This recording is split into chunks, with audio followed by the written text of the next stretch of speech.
I do oppose the reparations because I feel like it's a kick in the face to our ancestors to think that you could pay off 400 plus years of slavery with a check from the government.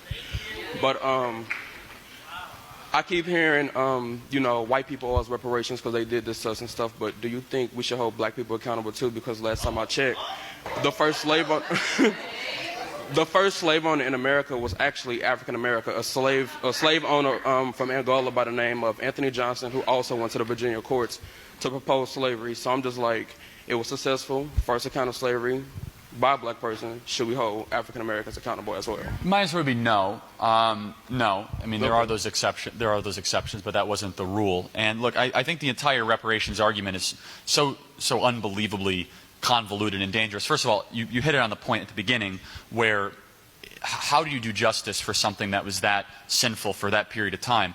However, instead of talking about the generations of which people have no actual relationship with right now, talk very specifically today over the $22 trillion that we have spent in the black community since 1960, $22 trillion in government welfare and in housing and urban development. Has that made the black community richer over the last 40 or 50 years? It's actually made it worse. It's actually made it, it's made fatherlessness rate go up and all that. So I think we first have to just reject the idea that handing out money to a community or more stuff is going to improve that community. In fact, there's no evidence. It's the exact opposite. The two poorest communities in America, the two poorest with the highest rates of fatherlessness, the most issues, are the two communities with the most amount of government assistance per capita. Native American community and the black community. And do you know what's so upsetting about that? Those are two communities that have a much more than illegals, border jumping into our country. Those are two communities that have a rightful claim of saying America is theirs. And they've been such a disservice by the American left. But I would answer your question, no, I wouldn't say that. And by the way, I'm not going to take responsibility for something I never did either. Like, I'm not to blame for something I didn't do. By the way, I believe that anyone who owns slaves or owns slaves should be in prison today. There's no one that did that. So if you find that person, put them in jail quickly, please, because that's an evil, sinful, horrible thing.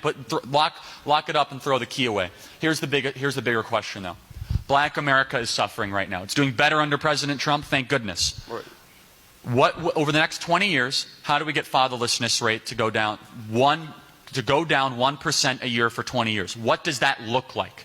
How do we get more black youth to be able to read by the time they're 10 years old?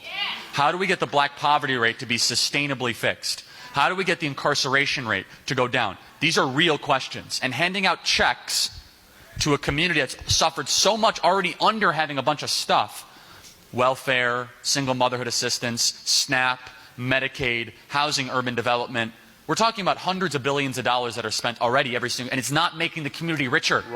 Giving more stuff out does not make the community richer. It doesn't. And there's two other things. Rebuilding and strengthening the black church and the revitalization of the black entrepreneur.